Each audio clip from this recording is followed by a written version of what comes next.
Friends welcome back to our channel. అతి త్వరలో జరగబోతున్న టెట్కు సంబంధించిన ఇంపార్టెంట్ వీడియోస్ అయితే మన ఛానల్లో తీసుకొస్తున్న సంగతి తెలిసిందే. ఇక ఈ వీడియోలో 3rd class to 10th class తెలుగులో గల నానార్థాలు ఏవైతున్నాయో వాటిని తెలుసుకునే ప్రయత్నం చేద్దాం. 25 బిట్స్ ఓకేనా. ఫస్ట్ వన్ చూసినట్లయితే గుంపు ఆకు అనే నానార్థాలు కలిగిన పదాన్ని గుర్తించండి. గుంపు ఆకు అనే నానార్థాలు గల పదం ఏది అని అడుగుతున్నారు. కింది వాటిలో ఆప్షన్ 1 పత్రం, ఆప్షన్ 2 దళం, ఆప్షన్ 3 ముద్ర, ఆప్షన్ 4 ఏది కాదు. గుంపు ఆకు అనే నానార్థాలు కలిగిన పదం వచ్చేసి దళం. సో దళం అనే పదానికి గుంపు ఆకు అనేవి నానార్థాలు కలిగిన పదాలుగా ఉన్నాయి. Option 2 is the right answer. Next one, గుర్తు ప్రభావం అనే నానార్థాలు కలిగిన పదం ఏది? గుర్తు ప్రభావం అనే నానార్థాలు కలిగిన పదం ఏదని అడుగుతున్నారు. Option 1 is the right answer. Mudra. Mudra అనేది గుర్తు ప్రభావం అనే నానార్థాలను కలిగి ఉంది. Option 1 is the right answer. Next one, ఒక మాటకు అనేక అర్థాలు గల పదాన్ని ఏమంటారు? ఒక మాటకు అనేక అర్థాలు గల పదాలను నానార్థాలు అంటారు. అందరూ తెలిసిందే. ఒక మాటకు అనేక అర్థాలు గల పదాలను నానార్థాలు అంటారు. Option 3 is the right answer. Next one, వర్షం అనే పదానికి సరైన నానార్థాన్ని తెలపండి. వర్షం అనే పదానికి సరైన నానార్థాన్ని తెలపండి అంటున్నా. ఆప్షన్ 1 ధనం, ఆప్షన్ 2 సంవత్సరం, ఆప్షన్ 3 సంపద, ఆప్షన్ 4 అర్జించుట. సో వర్షం అనే పదానికి సంవత్సరం అనేది నానార్థంగా ఉంది, సరైన నానార్థంగా ఉంది. Most important option 2 is the right answer. వర్షం అనే పదానికి సరైన నానార్థం ఏంటి? సంవత్సరం. నెక్స్ట్ వన్, భూతం అనే పదానికి సరైన నానార్థాన్ని గుర్తించండి. భూతం అనే పదానికి సరైన నానార్థాన్ని గుర్తించమంటున్నాడు. ఆప్షన్ 1 ధనం, ఆప్షన్ 2 కర, ఆప్షన్ 3 ప్రాణి, ఆప్షన్ 4 పైవన్నీ. భూతం అనే పదానికి సరైన నానార్థం ప్రాణి. ప్రాణి అనేది భూతానికి సరైన నానార్థంగా ఉంది. Option 3 is the right answer. Next one, ప్రజలు అనే పదానికి సరికాని అర్థాన్ని తెలపండి. సో ప్రజలు అనే పదానికి సరికాని అర్థాన్ని అడుగుతున్నాడు. ఆప్షన్ 1 జనులు, ఆప్షన్ 2 సంతానం, ఆప్షన్ 3 కృతాది యుగం, ఆప్షన్ 4 పైవన్నీ. సో ప్రజలు అనే పదానికి సరైన అర్థం కానిది ఏదంటే కృతాది యుగం. జనులు అదేవిధంగా సంతానం అనేవి సరైన అర్థాలుగా ఉన్నాయి ప్రజలు అనే పదానికి, కానీ కృతాది యుగం అనేది సరైన అర్థం కాదనమాట. Option 3 is the right answer. Next one,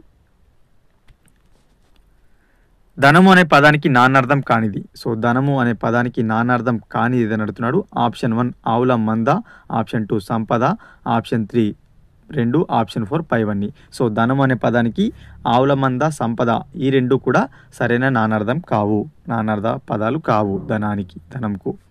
option 3 is the right answer. ఈ రెండు కూడా కావని అర్థం. ఓకేనా. నెక్స్ట్ వన్, యుగము అనే పదానికి సరికాని నానార్థం తెలపండి. సరికాని అడుగుతున్నాడు. యుగం అనే పదానికి సరికాని నానార్థం. ఆప్షన్ 1 కృతాది యుగము, ఆప్షన్ 2 పరిశ్రమ, ఆప్షన్ 3 2, ఆప్షన్ 4 ఏది కాదు. సో యుగం అనే పదానికి సరికాని నానార్థం పరిశ్రమ.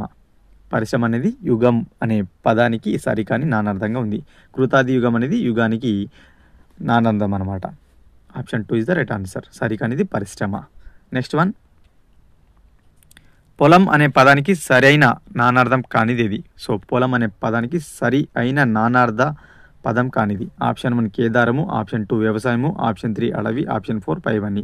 సో పొలం అనే పదానికి సరైన నానార్థం కానిది వ్యవసాయం అనమాట. వ్యవసాయం అనేది పొలం అనే పదానికి నానార్థ పదం కాదు.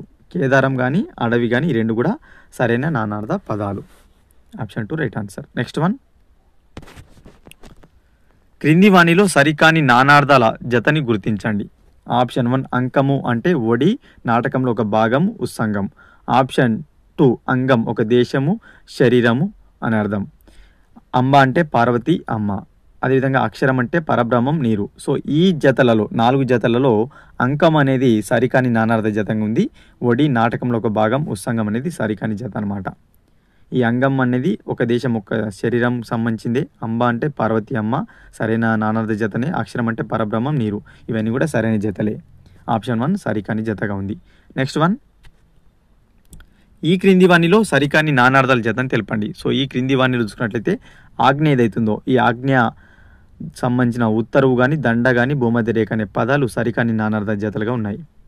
అమృతం అంటే నీరు, నెయ్యి, సుధ సరైందే. ఆత్మ అంటే పరమాత్మ, బుద్ధి, ప్రయత్నం అనేది కూడా సరైందే. ఆశ అంటే కోరిక, దిక్కు ఇవి కూడా సరైందే. ఆజ్ఞ అంటే ఉత్తరువు, దండం, భూమధ్య రేఖ అనే జత సరికానిది. Option 2 is the right answer. Next one, ఈ క్రింది వానిలో సరికాని నానార్థాలు గల పదం ఏది? సో ఈ క్రింది వానిలో సరికాని నానార్థాలు గల పదం ఏదని అడుగుతున్నారు. సో కర్ణం అంటే పనిముట్టు, శరీరం, అవయం కాదనమాట, అవయవం. మిగిలిన ఏవైతే ఉచితం కానీ, ఎరుక కానీ, గజం కానీ ఇవన్నీ జతలు కూడా సరైనవి. ఈ మూడవ జత అనేది సరికాని నానార్థ జతగా ఉంది. నెక్స్ట్ వన్, ఈ క్రింది వానిలో సరికాని నానార్థాలు గల పదాన్ని తెలపండి. సరికాని నానార్థాలు గల పదాన్ని తెలుపమంటున్నాడు. సో ఇందులో తను అంటే దేహం, లావు. సో సరికాని జత ఇందులో ఇది. మిగిలినవి గుణం కానీ, గురువు కానీ, జలజం కానీ ఇవన్నీ కూడా సరైన జతలు. సో ఈ టెట్కు సంబంధించిన ఫ్రీ సైకాలజీ టెస్ట్లు అయితే మన యాప్లో అందుబాటులో ఉన్నాయి. సో యాప్ లింక్ అనేది డిస్క్రిప్షన్ ఉంటుంది. సో యాప్ని డౌన్లోడ్ చేసుకొని ఫ్రీగా టెట్కు సంబంధించిన టెస్ట్లు అయితే రాయండి. అదేవిధంగా గ్రాండ్ టెస్ట్ కూడా అతి తక్కువ ధరకి 9 రూపాయలకి అందుబాటులో ఉంది. రాసే ప్రయత్నం చేయండి. లింక్ అనేది డిస్క్రిప్షన్ ఉంటుంది. నెక్స్ట్ వన్, ఈ క్రింది వానిలో సరికాని నానార్థాలు గల పదం. సో ఈ క్రింది వానిలో సరికాని నానార్థాలు గల పదం వచ్చేసి తలపెట్టు అంటే అనుకోను, ప్రస్తావించు, ముగించనే జత సరి లేదు. జలజం అంటే నీళ్లు, పూర్వషాఢ నక్షత్రం సరైందే. తమం అంటే దుఃఖం చీకటి సరైందే. తమ్మి అంటే పద్మం, పద్మవ్యూహం కూడా సరైంది. సో తలపెట్టుకు సంబంధించిన సరికాని జత ఉందన్నమాట, అందుకే ఇది సరికాని జతగా ఉంది. Option 4 is the right answer. Next one, ఈ క్రింది వానిలో సరికాని నానార్థాలని గుర్తించండి. సో ఈ క్రింది వానిలో సరికాని నానార్థాలు ఆశ, కోరిక, దిక్కు, నలువైపులా. సో ఆశ, కోరిక అనేది సరైందే, నలువైపులా అనేది సరికాదు, కాబట్టి సరికాని జత అనమాట. అందులో ఏ ఒకటి కాకుండా సరికాని జతగా మీరు గుర్తుపెట్టుకోండి. ఓకేనా. సేద్యం అంటే వాణిజ్యం, అసత్యం, అనృతం అనేది సరైందే. ముక్తి అంటే అమృతం, సుధా, నీరు కూడా సరైందే. కంకణం అంటే తోరం, నీటి బిందువు సరైంది. సో ఆశలో మనకు నలువైపులా అనేది ఏదైతుందో ఇది సరికాని జతగా ఉంది ఇందులో. నెక్స్ట్ వన్, ఈ క్రింది వానిలో సరికాని నానార్థాల జత. సో చూసుకున్నట్లయితే మనకు కన్ను ఏదైతుందో నేత్రం, బండి చక్రం, జన్మదినం అనేది సరికాని జతగా ఉంది. Option 2 is the right answer.